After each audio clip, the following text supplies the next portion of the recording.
এই গাইজ চাওকচোন পেহীয়ে পাকঘৰত কি বনাইছে বুলি ভিতৰলৈ সোমাওঁতে আকৌ পেহীয়ে মোক দি দিলে নহয় দায়িত্ব। মোৰ মনটো কোচ খাই গ'ল।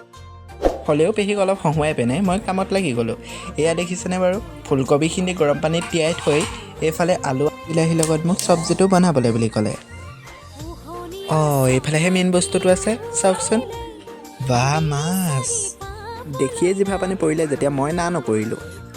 মই বোলো তই নবনালে নাই ময়ে বনাম। মোক সেয়া দায়িত্ব দি পেহী দায়িত্ব এয়া।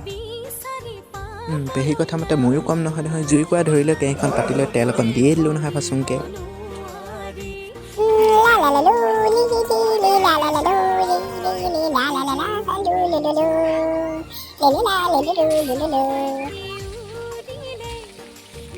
অৱশেষত চব্জিটো মই বনাই দিছোঁ দেই গাইছ।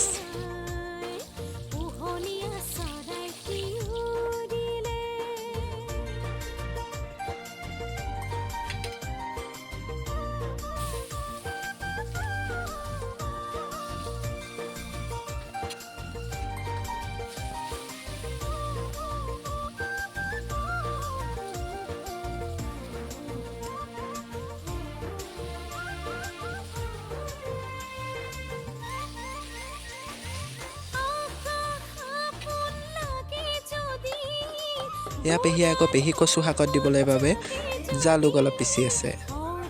অৱশেষত এয়া আমাৰ ভাত ৰেডি হৈ গ'ল। এয়া মই বনোৱা চব্জি কেনেকুৱা হৈছে গাইছ। আৰু এয়া পেহীয়ে বনোৱা কচু শাক। এয়া সকলোৱে আক্ৰমণ কৰিয়ে দিলে, ময়ো আক্ৰমণ কৰি দিওঁ। লোভ সামৰিব পৰা নাই যিহেতু। গতিকে ভিডিঅ'টো ভাল পালে like, comment, share and subscribe কৰি দিব। বাই বাই গাইছ।